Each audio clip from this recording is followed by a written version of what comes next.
আখিরাত অর্জনের জন্যে আপনি যখন কোনো কাজ করতে যাবেন তখন সকল বাধা আপনার দিকে চলে আসবে। মনে রাখবেন, আমরা হলাম জন্মগত মুসলিম, জন্মগত মুসলমান, আর একটা লোক অন্য ধর্ম থেকে মুসলমান, এটা হওয়া অনেক ডিফারেন্ট।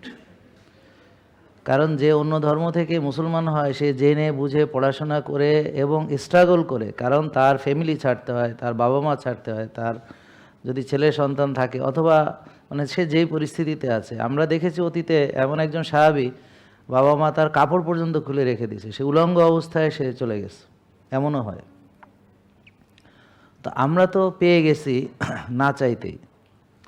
তো না চাইতেই যখন পেটে সন্তান আসে, অনেক সময় সেই সন্তানকে বাবা মা নষ্টও করে ফেলে। আমরা এরকম দেখেছি, আমাদের কাছে বহু রোগী আসতো, বাচ্চা একটা ছোট আর একটা হয়ে গেছে অ্যাক্সিডেন্টালি, আস্তাগফিরুল্লাহ।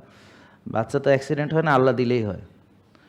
তো তখন তারা এই বাচ্চাটা রাখতে চায় না, নষ্ট করতে চায়, প্রচুর অ্যাবর্শন করায়, প্রচুর এগুলো করায় আমরা। আর একটা বয়স পর্যন্ত অ্যাবর্শন করা সরকারিভাবেও জায়েজ করা আছে, বুঝলেন, মানে চাইলে করতে পারে। তো এই যে এগুলো করে বৈধ অবৈধ বহু। তারপর অনেকে আছে বাচ্চা হয়ে গেছে, তাকে ডাস্টবিনে ফেলে দিছে। কেন ফেলে দিছে নিশ্চয়ই বুঝতে পারছেন। হয়তো পিতৃ পরিচয় নাই, বা দেওয়ার মতো নাই, বা তাদের সম্পর্কের বৈধতা নেই। আর ওদিকে আরেকটা সন্তানের জন্য মানুষ পীর সাহেবের কাছে যায়, মাজারে যায়, মানে পারলে পূজাও করে, বুঝছেন। মানে একটা সন্তানের জন্যে 16 বছর বিয়ে হয়েছে, সন্তান হয়। তো মানুষ যখন অনেক সময় না চাইতে কোনো কিছু পায়, তখন সেটার দাম তার কাছে থাকে।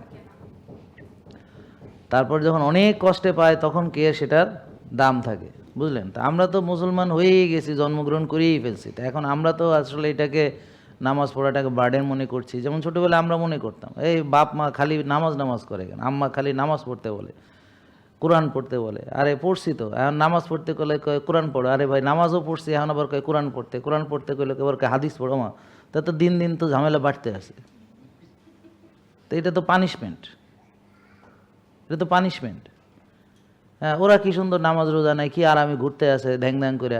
আমার বলে হাঁটুর উপরে কাপড় উঠানো যাবে না, ওরা কি সুন্দর হাফ প্যান্ট পরে, সেরা প্যান্ট পরে, আমি পড়তে পারি না। তো এই যে এটা তো একটা বাউন্ডারি, ভাল লাগে না নাকি, বোঝেন নাই কথা।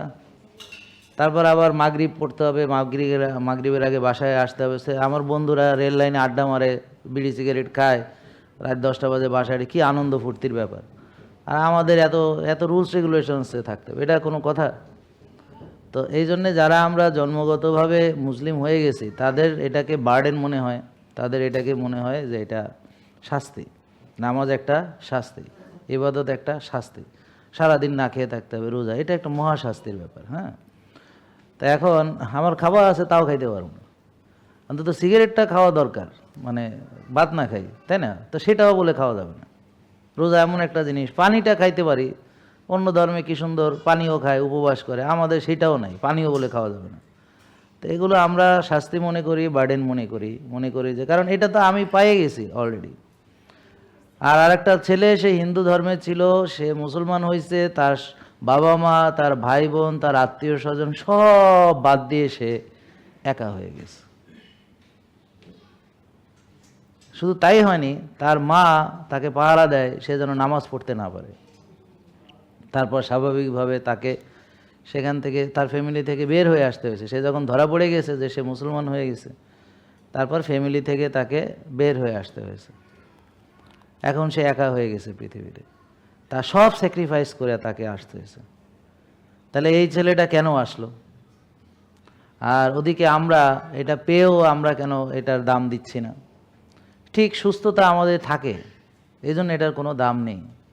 জেকে লাইফস্টাইল লিমিটেড, ওষুধ মুক্ত সুস্থ জীবন।